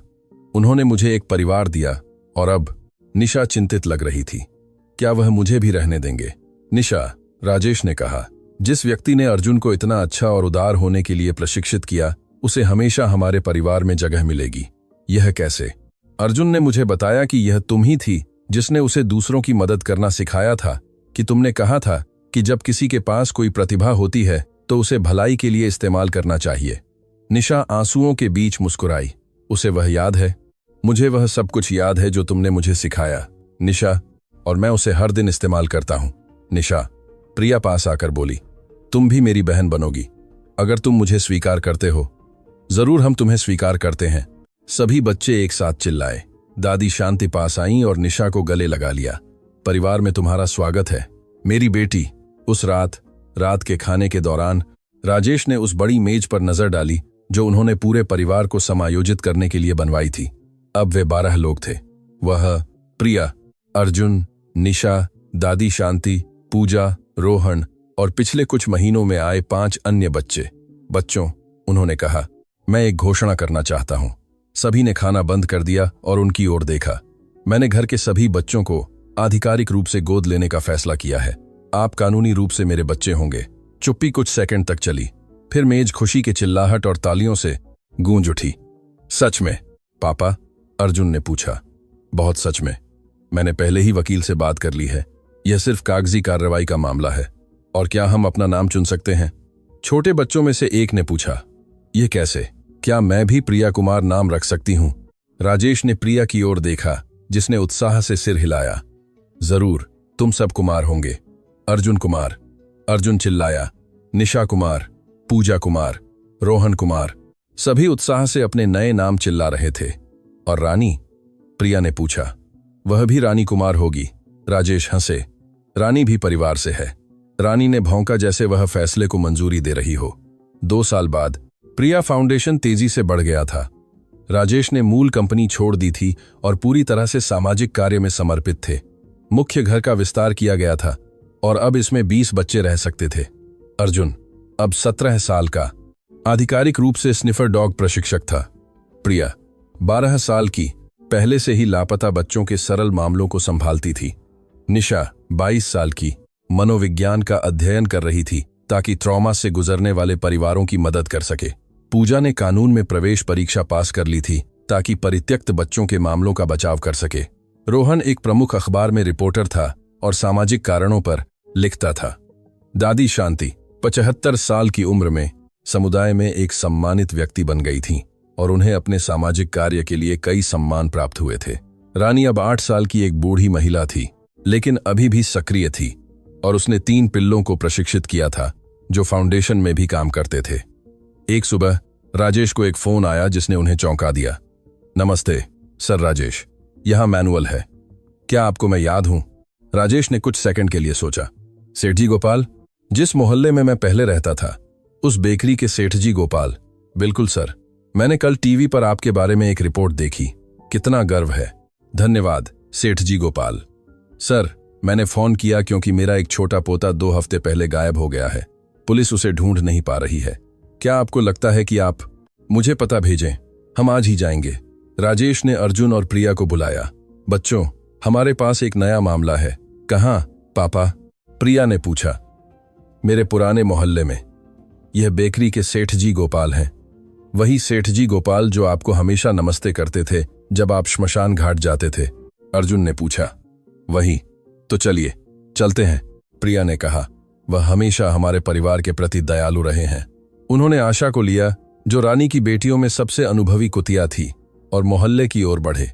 सेठ जी गोपाल ने उन्हें रोते हुए प्राप्त किया। सर, राजेश, आने के लिए बहुत बहुत धन्यवाद। छोटा रवि चौक में खेलते समय गायब हो गया था। वह केवल 6 साल का है। उसे आखिरी बार कहाँ देखा गया था? वहां कोने के चौक में। क्या आपके पास उसका कोई बिना धुला हुआ कपड़ा है? मेरे पास उसकी कल की टी शर्ट है। आशा ने टी शर्ट सूंघी और तुरंत दिलचस्पी दिखाई। उसे कुछ मिला, अर्जुन ने कहा। आशा, ढूंढो। कुतिया उन्हें कई गलियों से ले गई, कभी कभी सूंघने के लिए रुकती थी। 1 घंटे बाद वह एक पुराने घर के सामने रुक गई। यह यही है, अर्जुन ने कहा। तुम्हें यकीन है? आशा तभी रुकती है जब उसे यकीन होता है। उन्होंने दरवाजा खटखटाया। एक महिला ने दरवाजा खोला। शुभ संध्या मैडम, हम एक लापता बच्चे को ढूंढ रहे हैं। यहाँ कोई बच्चा नहीं है। लेकिन उसी समय अंदर से एक बच्चे की आवाज आई। दादी, क्या मैं आंगन में खेल सकती हूँ? छोटा रवि, राजेश चिल्लाए। छोटा रवि, तुम्हारे दादाजी सेठ जी गोपाल ने हमें तुम्हें ढूंढने के लिए भेजा है। दादाजी सेठ जी गोपाल? लड़का दौड़ता हुआ आया। वह कहाँ है? वह घर पर तुम्हारा इंतजार कर रहे हैं। चैंपियन, प्रिया ने बच्चे के स्तर पर झुककर कहा। महिला ने छोटे रवि को बाहर निकलने से रोकने की कोशिश की, लेकिन अर्जुन ने धीरे से उसे रोक दिया। मैडम, क्या आप मुझे समझा सकती हैं कि यह बच्चा यहाँ क्यों है? वह गली में खो गया था। मैं बस 2 हफ्तों से उसकी देखभाल कर रही थी, बिना परिवार को सूचित किए। मुझे नहीं पता था कि किसे ढूंढना है। राजेश ने छोटे रवि को बाहों में उठाया। क्या तुम ठीक हो चैंपियन? हाँ, दादी रेखा ने मुझे खाना दिया और मुझे टीवी देखने दिया। तुम घर वापस क्यों नहीं गए? उन्होंने कहा कि दादाजी सेठ जी गोपाल यात्रा पर गए हैं और जब वह लौटेंगे तो मुझे लेने आएंगे। राजेश ने महिला की ओर देखा, जिसने नजरें झुका लीं। श्रीमती रेखा, परिवार उसे ढूंढने के लिए हताश है। मुझे बस घर में एक बच्चा होने की याद आती थी। मेरे पोते दूर रहते हैं, वे मुझसे कभी मिलने नहीं आते। राजेश को महिला के लिए दया आई। श्रीमती रेखा, क्या आप हमारे फाउंडेशन में आने का विचार करेंगी? हमारे पास बहुत सारे बच्चे हैं जो आपके जैसी एक प्यार करने वाली दादी को पसंद करेंगे। सच में? बहुत सच में। लेकिन सबसे पहले हमें छोटे रवि को दादाजी सेठ जी गोपाल के पास वापस ले जाना होगा। सेठ जी गोपाल और छोटे रवि का पुनर्मिलन भावनात्मक था। बूढ़ा आदमी अपने पोते को गले लगाकर राहत से रोया। सर राजेश, मैं कैसे? धन्यवाद कहने की जरूरत नहीं सेठ जी गोपाल। हम जीवन भर के पड़ोसी हैं। और श्रीमती रेखा का क्या होगा? मातृन युवाना सामा युवाना, हम उसकी भी मदद करेंगे। उसे बस पास में एक परिवार की याद आती थी। 1 हफ्ते बाद श्रीमती रेखा फाउंडेशन में छोटे बच्चों की मदद कर रही थीं और फिर से उपयोगी महसूस कर रही थीं। छोटा रवि नियमित रूप से उनसे मिलने आता था। उन्हें दादी रेखा बुलाता था। राजेश यह सब देख रहे थे और यह सोच रहे थे कि कैसे जीवन भलाई की एक श्रृंखला बन गया था। एक खोया हुआ बच्चा एक परिवार का कारण बना था। वह परिवार दर्जनों अन्य परिवारों में बदल गया था और अब वे परिवार पूरे देश में प्यार फैला रहे थे। एक दोपहर वह घर की छत पर बच्चों को खेलते हुए देख रहे थे जब प्रिया पास आई। पापा, क्या मैं आपसे एक सवाल पूछ सकती हूँ? हमेशा। मेरे प्यार, क्या आपको अपनी जिंदगी में किसी बात का पछतावा है? राजेश ने कुछ सेकंड के लिए सोचा। नहीं प्रिया, बुरे पलों का भी नहीं, क्योंकि उन्हीं के माध्यम से मैंने अच्छों को महत्व देना सीखा। और उस समय का भी नहीं जब आप दुखी थे यह सोचकर कि मैं चली गई हूं, उसका भी नहीं, क्योंकि उसी समय ने मुझे यह समझने में मदद की कि तुम मेरे लिए कितनी महत्वपूर्ण हो। और क्या आपको लगता है कि माँ को मुझे छोड़ने का पछतावा था? मुझे लगता है कि हाँ। यहाँ उसके आखिरी कुछ महीनों में मैंने देखा कि वह समझ गई थी कि उसने कितनी बड़ी गलती की थी। पापा, कभी कभी मैं उसके बारे में सोचती हूँ और मुझे गुस्सा नहीं आता। क्यों? क्योंकि अगर उसने ऐसा नहीं किया होता तो शायद हमें कभी अर्जुन नहीं मिलता, और अर्जुन के बिना हमें वे सभी अन्य बच्चे नहीं मिलते, और दादी शांति के पास एक बड़ा परिवार नहीं होता, और रानी प्रसिद्ध नहीं होती। राजेश अपनी बेटी की समझदारी पर मुस्कुराए। तो तुम्हें लगता है कि सब कुछ एक कारण से हुआ? मुझे लगता है कि हाँ। दादी शांति हमेशा कहती हैं कि जब हमें विश्वास होता है तो भगवान बुरी चीजों को भी अच्छा बना देते हैं। और तुम्हें विश्वास है? हाँ, हमारे परिवार में विश्वास, हमारे काम में विश्वास, इस बात पर विश्वास कि हम अभी भी बहुत से लोगों की मदद करेंगे। राजेश ने प्रिया को गले लगा लिया। मुझे तुम पर भी विश्वास है, हमारे परिवार पर, हमारे भविष्य पर। पापा, हाँ, धन्यवाद। क्यों? कभी मुझसे हार न मानने के लिए। धन्यवाद तुम्हें मेरे प्यार, मुझे एक बेहतर इंसान बनाने के लिए। उस रात के खाने के दौरान राजेश ने घोषणा की कि उन्होंने एक महत्वपूर्ण फैसला लिया है। लोगों, मैं एक किताब लिखने की सोच रहा हूं जिसमें हमारी कहानी होगी। कितना अच्छा विचार है, पूजा ने कहा। लेकिन मैं चाहता हूं कि सब मदद करें। अर्जुन कुत्तों के साथ काम करने के बारे में बताएगा, प्रिया एक खोया हुआ बच्चा होने के बारे में बताएगी, निशा मनोवैज्ञानिक पहलू के बारे में बताएगी, पूजा कानूनी हिस्से के बारे में बताएगी, और मैं, पापा? रोहन ने पूछा। तुम लिखने में मदद करोगे? तुम पत्रकार हो, तुम्हें लिखने की तकनीकें बेहतर पता हैं। और दादी शांति? प्रिया ने पूछा। दादी जीवन की समझदारी के बारे में बताएंगी और कैसे एक दिल का परिवार बनाना है। किताब का नाम क्या होगा? अर्जुन जानना चाहता था। राजेश ने कुछ देर सोचा। सर, आपकी बेटी जिंदा है, कैसे एक झूठ प्यार में बदल गया। बिल्कुल सही, दादी शांति ने कहा। यही तो यहां हुआ है। 2 साल बाद किताब लॉन्च हुई और एक राष्ट्रीय बेस्ट सेलर बन गई। बिक्री से होने वाली आय पूरी तरह से फाउंडेशन के विस्तार के लिए समर्पित थी। राजेश को कई विश्वविद्यालयों और अंतर्राष्ट्रीय कार्यक्रमों में व्याख्यान देने के लिए आमंत्रित किया गया था। वह हमेशा परिवार के किसी सदस्य को साथ ले जाते थे, यह दिखाते हुए कि काम एक एकजुटता का परिणाम था। प्रिया फाउंडेशन ने पहले ही 1000 से अधिक परिवारों को फिर से मिला दिया था और 3000 बच्चों की सीधे सेवा की थी। अर्जुन द्वारा विकसित तरीका और कुत्ते विश्वविद्यालयों द्वारा अध्ययन किए जा रहे थे और दुनिया भर के कई संगठनों द्वारा अपनाया जा रहा था। राजेश और प्रिया के पुनर्मिलन की 10वीं वर्षगांठ पर उन्होंने फाउंडेशन के मुख्यालय में एक बड़ी पार्टी का आयोजन किया। संगठन द्वारा फिर से मिलाए गए सैकड़ों परिवार उपस्थित थे। अधिकारी, पत्रकार, स्वयंसेवक और दाता भी मौजूद थे। राजेश ने भाषण देने के लिए मंच संभाला। 10 साल पहले मैं दर्द से तबाह एक आदमी था।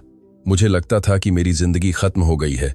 आज मैं इस भीड़ को देखता हूं और सैकड़ों परिवारों को फिर से मिला हुआ, हजारों बच्चों को खुश, दर्जनों युवाओं को अपनी जिंदगी दूसरों की मदद करने में समर्पित करते हुए देखता हूं।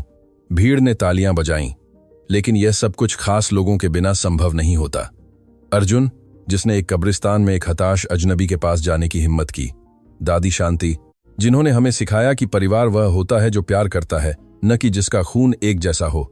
और खासकर प्रिया, जिसने एक बच्ची होने के बावजूद माफ करने और बिना शर्त प्यार करने की ताकत पाई। राजेश भावनात्मक रूप से रुक गए। अगर मैंने इन 10 सालों में एक बात सीखी है तो वह यह है कि कोई भी स्थिति इतनी बुरी नहीं होती जिसे कुछ खूबसूरत में न बदला जा सके। कोई भी दर्द इतना बड़ा नहीं होता जो प्यार पैदा न कर सके, और कोई भी परिवार इतना टूटा नहीं होता जिसे फिर से न बनाया जा सके।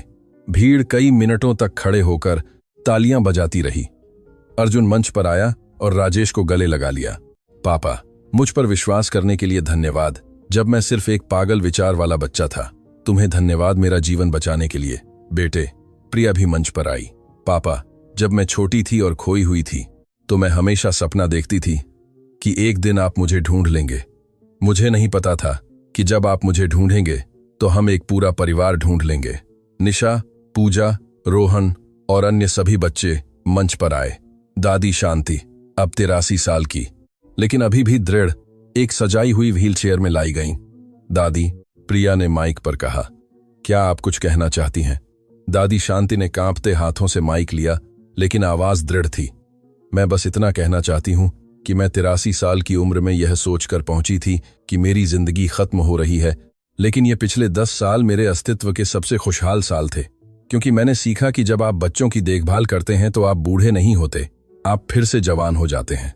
भीड़ हंस पड़ी और तालियां बजाईं, और मैं यहां उपस्थित सभी परिवारों से कहना चाहती हूं, आप संयोग से फिर से नहीं मिले, आप प्यार से फिर से मिले, और प्यार हमेशा एक रास्ता ढूंढ लेता है। पार्टी के बाद परिवार घर में एक अधिक अंतरंग मिलन के लिए इकट्ठा हुआ। राजेश ने कमरे में चारों ओर उन लोगों को देखा जिन्हें वह प्यार करते थे, और खुद को दुनिया का सबसे अमीर आदमी महसूस किया। बच्चों, उन्होंने कहा, मैं आज एक आखिरी बात करना चाहता हूं। क्या पापा? अर्जुन ने पूछा। मैं आप में से हर एक को व्यक्तिगत रूप से धन्यवाद देना चाहता हूं। पापा, जरूरत नहीं है, प्रिया ने शुरू किया। हाँ, जरूरत है। अर्जुन, मुझे यह सिखाने के लिए धन्यवाद कि मूल्य की कोई उम्र नहीं होती। प्रिया, मुझे यह दिखाने के लिए धन्यवाद कि प्यार हमेशा नफरत पर जीत हासिल करता है। दादी शांति, मुझे यह सिखाने के लिए धन्यवाद कि समझदारी दिल से हासिल की जाती है, उम्र से नहीं। राजेश अन्य बच्चों की ओर मुड़े। निशा, मुझे यह दिखाने के लिए धन्यवाद कि क्षमा सभी घावों को भर देती है। पूजा, मुझे यह सिखाने के लिए धन्यवाद कि न्याय चमत्कार से किया जाता है, प्रतिशोध से नहीं। रोहन, मुझे यह दिखाने के लिए धन्यवाद कि सच्चाई संवेदनशीलता से बताई जाती है। उन्होंने घर के अन्य सभी बच्चों को देखा। और तुम लोग, मेरे दिल के बच्चे, मुझे यह सिखाने के लिए धन्यवाद कि परिवार हर दिन प्यार के छोटे छोटे इशारों से बनाया जाता है। और रानी और उसके पिल्ले, छोटे बच्चों में से एक ने पूछा। ओह हाँ, राजेश मुस्कुराए। रानी, मुझे यह सिखाने के लिए धन्यवाद कि प्यार को शब्दों की जरूरत नहीं होती। आशा, विश्वास और चमत्कार, अपनी मां के काम को इतने प्यार से जारी रखने के लिए धन्यवाद। तीनों कुतियों ने अपनी पूंछ हिलाई जैसे वे कृतज्ञता को समझ रही हों। अब दादी शांति ने कहा, मेरी कृतज्ञता का समय आ गया है। कौन सी? दादी, धन्यवाद भगवान, मुझे खुश रहने का दूसरा मौका देने के लिए और मुझे सबसे खूबसूरत परिवार देने के लिए जिसका कोई बूढ़ा सपना देख सकता है। आमीन, सभी ने एक साथ कहा। उस रात जब सभी बच्चे सो गए, राजेश, अर्जुन और प्रिया छत पर बातें करते रहे। पापा, अर्जुन ने कहा, कभी कभी मुझे अभी भी विश्वास नहीं होता कि यह सब हुआ। क्यों बेटे? क्योंकि जब मैं बच्चा था तो मुझे लगता था कि मैं अकेला और दुखी मर जाऊंगा। अब मेरे पास एक बड़ा परिवार और एक ऐसा काम है जिसे मैं प्यार करता हूं। और मैं, प्रिया ने कहा, कभी कभी मुझे अभी भी सपना आता है कि मैं काकी सीता के घर में हूं, किसी के मुझे लेने का इंतजार कर रही हूं। फिर मैं जागती हूं और देखती हूं कि मैं तुम लोगों के साथ यहां हूं और मैं फिर से खुश हो जाती हूं। क्या तुम्हें पता है कि इस सब में सबसे अविश्वसनीय बात क्या है? राजेश ने पूछा। कौन सी, पापा? यह है कि हमारी कहानी अभी भी लिखी जा रही है। 10 साल में हम बहुत से और परिवारों की मदद कर चुके होंगे। तुम लोग वयस्क बन चुके होंगे, शायद तुम्हारे अपने बच्चे होंगे और फाउंडेशन और भी बड़ा होगा। और दादी शांति? प्रिया ने चिंतित होकर पूछा। दादी यहां होंगी, हमें आशीर्वाद देंगी और हमेशा की तरह सलाह देंगी। पापा, अर्जुन ने कहा, क्या मैं एक बात कह सकता हूं? जरूर। मुझे लगता है कि मेरी बहन निशा ने मुझे कुछ बहुत महत्वपूर्ण सिखाया था जब हम छोटे थे। क्या? वह कहती थी कि जब किसी के पास कोई प्रतिभा होती है तो उसे दूसरों की मदद करने के लिए इस्तेमाल करना चाहिए। आज मैं समझता हूं कि मेरी प्रतिभा सिर्फ खोए हुए लोगों को ढूंढना नहीं थी, यह तुम्हें और प्रिया को ढूंढना था ताकि हमारा परिवार बन सके। और मेरी प्रतिभा क्या है, अर्जुन? प्रिया ने पूछा। तुम्हारी प्रतिभा उन लोगों को शांति देना है जो पीड़ित हैं। इसीलिए यहां आने वाला हर कोई तुरंत घर जैसा महसूस करता है। और पापा की प्रतिभा? अर्जुन ने कुछ देर सोचा। पापा की प्रतिभा दर्द को प्यार में बदलना है। उन्होंने तुम्हें खोने के दर्द को सैकड़ों बच्चों के लिए प्यार में बदल दिया। राजेश की आंखें आंसुओं से भर गईं। धन्यवाद बेटे, यह सबसे बड़ी प्रशंसा है जो किसी ने मुझे दी है। पापा, प्रिया ने कहा, क्या हम एक परंपरा बना सकते हैं? कौन सी परंपरा? हर साल जिस दिन अर्जुन ने मुझे ढूंढा था, हम यहां छत पर आ सकते हैं और जो कुछ भी अच्छा हुआ उसके लिए धन्यवाद दे सकते हैं। मुझे यह विचार बहुत पसंद आया। हम इसे कुमार परिवार का कृतज्ञता दिवस कहेंगे और हम उन लोगों की कहानियां बताएंगे जिनकी हमने साल भर मदद की। अर्जुन ने सुझाया। बिल्कुल सही, हमारी पहली आधिकारिक परंपरा। वे कुछ देर और चुपचाप तारों को देखते रहे। पापा, अर्जुन ने कहा, क्या आपको लगता है कि स्वर्ग में कहीं रानी और मीना मिल रही होंगी? राजेश अपने बेटे की मासूमियत पर मुस्कुराए। मुझे लगता है कि हाँ, और मुझे लगता है कि वे हमें आशीर्वाद दे रही हैं। और मेरी बहन निशा भी वहां है, अर्जुन ने पूछा। कौन सी निशा? प्रिया भ्रमित होकर पूछी। ओह, यह सच है, तुम लोग वह कहानी नहीं जानते? अर्जुन ने कहा। जब मैं छोटा था तो मेरी एक छोटी बहन थी जो केवल 6 महीने की थी, तब चली गई। सच में? प्रिया भावुक हो गई। सच में, उसका नाम भी निशा था। इसीलिए जब मेरी बड़ी बहन का जन्म हुआ तो मां ने उसका नाम वही रखा। कितनी सुंदर कहानी है, राजेश ने कहा। मुझे यकीन है कि वे सभी हमारी रक्षा कर रही हैं। पापा, प्रिया ने कहा, क्या मैं एक स्वीकारोक्ति कर सकती हूं? हमेशा, मेरे प्यार। कभी कभी मुझे मां की याद आती है। उस मां की नहीं जिसने मुझे छोड़ दिया, बल्कि उस मां की जो यहां आखिरी कुछ महीनों में बच्चों की देखभाल कर रही थी। याद आना सामान्य है, प्रिया। इसका मतलब है कि तुम्हारा दिल अच्छा है। क्या आपको उसकी याद आती है? मुझे उस व्यक्ति की याद आती है जो वह अंत में बनी। उस व्यक्ति की जिसने पछतावा किया और गलतियों को सुधारने की कोशिश की। अर्जुन, प्रिया ने कहा, क्या तुम्हें हमें जानने से पहले की अपनी जिंदगी याद आती है? अर्जुन ने कुछ देर सोचा। मुझे अपनी बहन निशा को ढूंढने की उम्मीद याद आती है, लेकिन मुझे अकेला रहना याद नहीं आता। तुम लोगों ने मुझे एक ऐसा परिवार दिया जिसकी मैंने सपने में भी कल्पना नहीं की थी। राजेश ने अपने दोनों बच्चों को देखा और उनके दिल में गहरी शांति महसूस की। क्या तुम्हें पता है कि मुझे तुम लोगों पर सबसे गर्व वो था? उनकी शांति ने करती आ थी। ज्यादा गर्व किस बात पर है? क्या?